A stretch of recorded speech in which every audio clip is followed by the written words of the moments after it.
2026년 3월 8일 주일 예배 참여하신 모든 주의 지체들을 축복합니다. 오늘도 하나님의 말씀에 귀 기울이는 가운데 하나님의 말씀대로 살기 위한 몸부림이 여러분의 삶 가운데 있기를 소원합니다. 오늘 본문의 말씀 이사야서 7장 23절로 25절의 말씀으로 찔레와 가시라는 제목으로 하나님의 말씀을 선포하고자 합니다. 오늘 본문의 말씀 제가 받들어 봉독합니다. 이사야서 7장 23절로 25절입니다. 그날에는 1000그루의 은 1000개의 가치가 있는 포도나무가 있던 곳마다 찔레와 가시가 날 것이라. 온 땅에 찔레와 가시가 있으므로 화살과 활을 가지고 그리로 갈 것이요 보습으로 갈던 모든 산에도 찔레와 가시 때문에 두려워서 그리로 가지 못할 것이요 그 땅은 소를 풀어 놓으며 양이 밟는 곳이 되리라. 아멘. 사랑하는 성도 여러분, 한 주간 주 안에서 잘 보내셨습니까? 오늘 우리는 이사야서 7장의 말씀을 통해 우리 신앙의 현주소를 점검해 보고자 합니다. 오늘 본문인 이사야서 7장 23절로 25절 말씀을 보면 반복해서 등장하는 단어가 있죠. 바로 찔레와 가시입니다. 과거에 은 1000개의 가치가 있었던 울창한 포도원, 소와 양이 마음껏 풀을 뜯던 기름진 산등성이가 순식간에 찔레와 가시로 뒤덮인 황무지가 되어버렸다는 기록입니다. 왜 이런 비극이 일어났을까요? 당시 유다왕 아하스는 큰 위기에 직면해 있었죠. 아람과 북이스라엘이 연합하여 유다를 침공했기 때문입니다. 성경은 당시 아하스 왕과 백성의 마음이 숲이 바람의 흔들림같이 흔들렸다라고 기록하고 있죠. 이때 하나님께서는 이사야 선지자를 통해서 말씀하셨습니다. 두려워하지 말며 낙심하지 말라. 나를 신뢰하라. 그렇죠.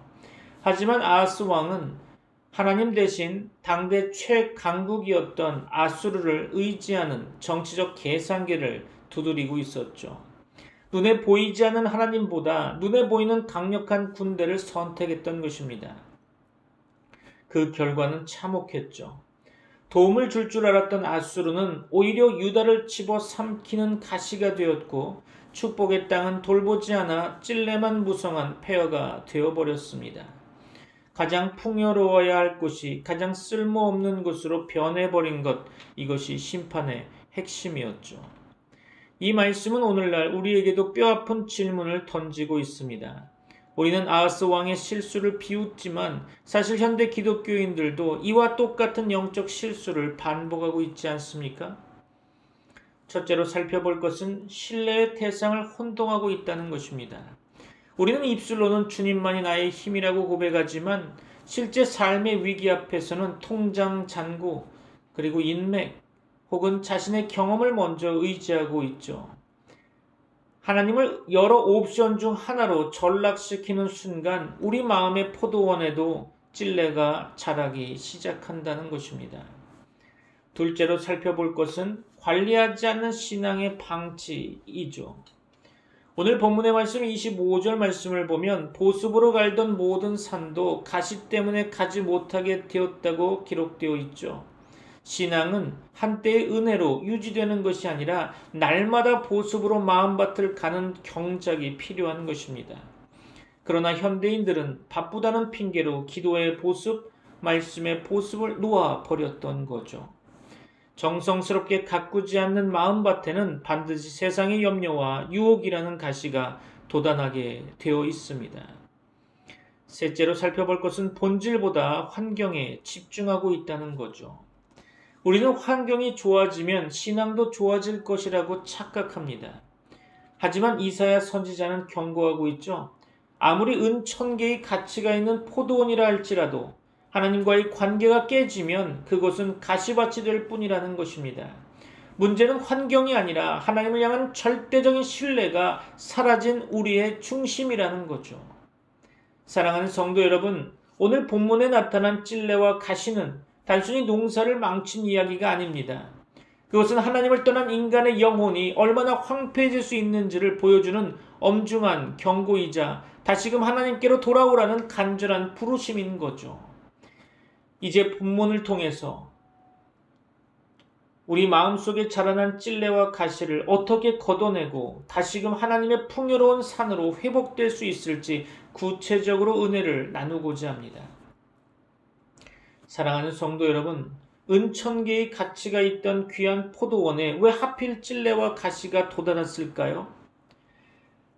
땅이 나빠서가 아닐 것입니다. 그 땅의 주인이신 하나님을 신뢰하지 않았기 때문이겠죠. 아하스 왕은 위기 앞에서 하나님이 주시겠다고 하는 징조마저 거절했습니다. 나는 여호와를 시험하지 않겠나이다라고 그럴듯하게 변명했지만 사실은 나는 내 방식대로 아수르를 의지하겠으니 하나님은 간섭하지 마십시오라는 거절이었던 거죠. 우리 삶도 마찬가지 아닙니까? 우리 마음의 밭에 가시가 돋는 첫 번째 이유가 하나님보다 더 크게 보이는 세상의 힘 때문이 아닐까요? 이 문제는 기도로는 안 돼. 돈이 있어야 돼. 이 위기는 믿음으로는 안 돼. 권력이 있어야 돼. 그렇게 생각하고 있지 않습니까? 이렇게 하나님을 우리 삶의 중심에서 밀어내고 세상의 계산기를 두드리는 순간 그 틈을 타서 불신앙의 찔레와 가시가 우리 영혼을 뒤덮기 시작한다는 거죠. 하나님을 온전히 신뢰하지 않는 마음은 결코 빈 상태로 남아있지 않습니다. 반드시 세상의 염려와 인본주의라는 가시가 그 자리를 대신하게 되는 거죠. 불신앙의 결과는 참혹합니다. 오늘 본문의 말씀 23절로 24절을 보면 은천개의 가치가 있는 포도원이었지만 결국 화살과 활을 가지고 그리로 갈 것이라 라고 말하고 있죠. 평화롭게 포도 열매를 따던 곳이 이제는 짐승을 쫓기 위해 무기를 들고 가야 하는 위험한 곳이 되어버렸다는 것입니다. 이것이 불신앙이 가져오는 풍요 속의 황폐함이라는 거죠. 현대 기독교인들은 과거보다 훨씬 잘 살고 좋은 환경에서 신앙생활을 하고 있습니다. 그렇죠? 하지만 우리 내면은 어떻습니까? 겉으로는 화려한 포도원 같지만 속은 원망과 시기, 불안이라고 하는 가시에 찔려 상처투성이가 되어 있지 않습니까? 자녀를 위해 최선을 다해 가꾸었는데 정작 그 관계 속에 대화가 끊기고 날카로운 가시돋친 말만 오가고 있지는 않습니까? 하나님 없는 풍요는 축복이 아니라 재앙입니다. 관리가 중단된 포도원은 금세 가시덤불이 되어 사람이 접근조차 할 수 없는 곳이 되어버렸죠. 우리가 기도에 손을 놓고 말씀에 괭이를 놓아버릴 때 우리 인생은 아무리 소득이 많아도 영적으로는 사람이 살 수 없는 황무지가 되고 마는 것입니다. 그렇다면 이 절망적인 가시밭에서 우리는 어떻게 벗어날 수 있을까요? 오늘 본문의 말씀 25절 하반절 말씀 가운데 소망의 실마리가 나타나 있습니다. 그 땅은 소를 놓으며 양이 밟는 곳이 되리라. 비록 가시가 무성해졌을지라도 하나님께서는 그 땅을 완전히 버리지 않으십니다. 소와 양이 다시 그 땅을 밟게 하신다는 것은 회복을 의미하는 거죠. 이 회복은 오직 남은 자의 신앙을 통해서만 가능하다는 것입니다. 이사야서 전체를 관통하는 핵심 메시지는 그루터기는 남는다라는 것이죠. 모두가 아수르를 의지하고 세상의 힘을 쫓아갈 때 끝까지 하나님의 약속을 붙잡는 남은 자들이 있어야 하는 것입니다. 사랑하는 성도 여러분, 여러분이 바로 우리 가정과 교회의 남은 자가 되어 주셔야 합니다.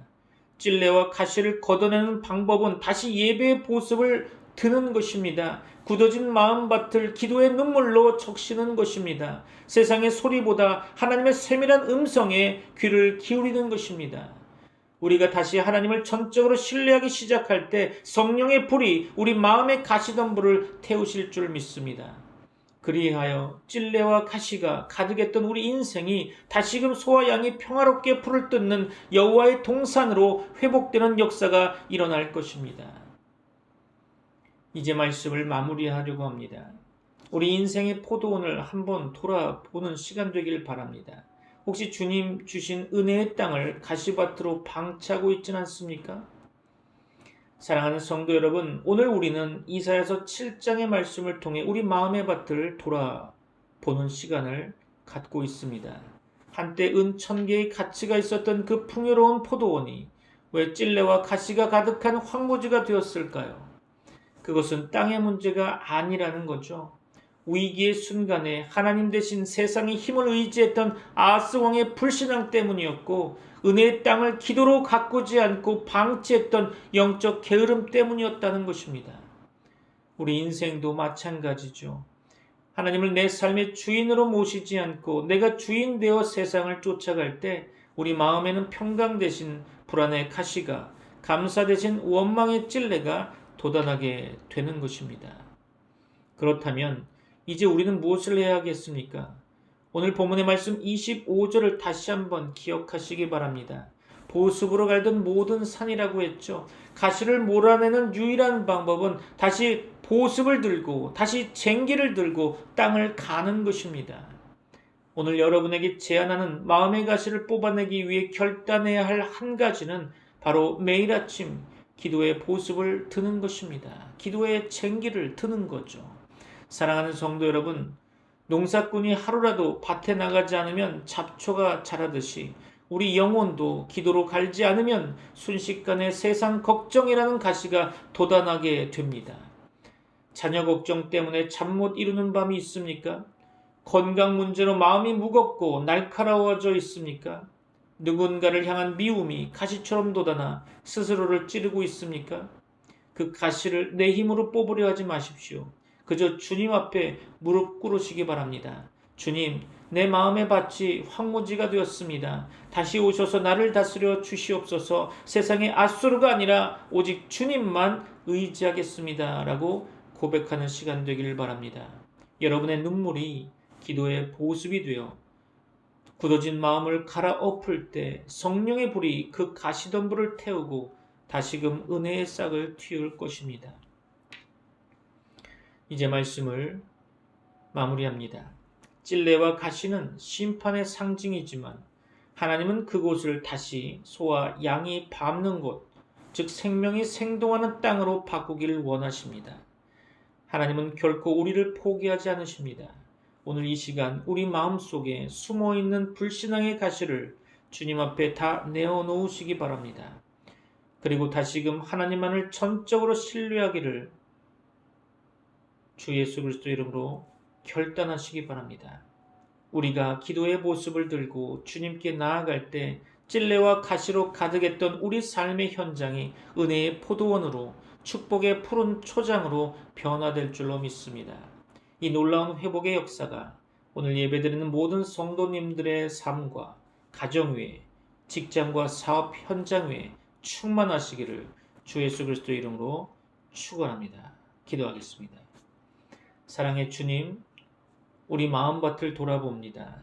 은혜로 주신 포도원을 불신앙과 방치로 가시밭을 만들지는 않았는지요. 이 시간 결단하오니 우리 안에 도단한 불안과 원망의 가시를 성령의 불로 태워 주시옵소서.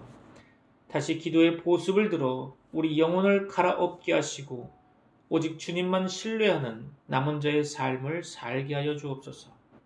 우리 인생이 다시금 주님의 평강이 넘치는 푸른 초장이 되게 하여 주시옵소서. 예수 그리스도의 이름으로 기도합니다. 아멘.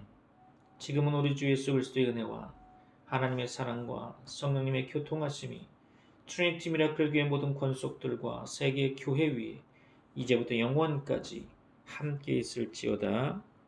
아멘.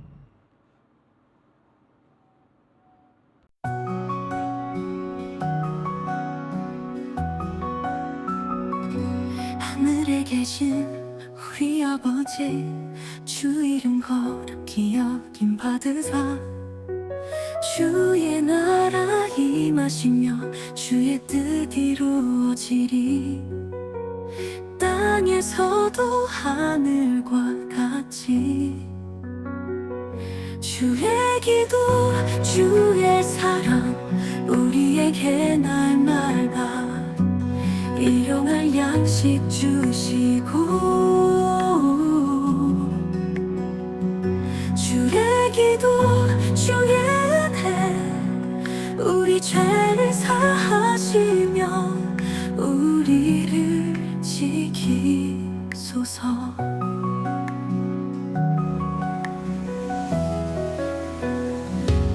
우리를 시험 들게 마시고 악에서 구원하소서. 나라와 권세와 영광이 영원히 아버지의 거다매. 주의 기도 주의 사랑 우리에게 날마다 일용할 양식 주시고, 주의 기도 주의 은혜 우리 죄를 사하시며 우리를 지키소서.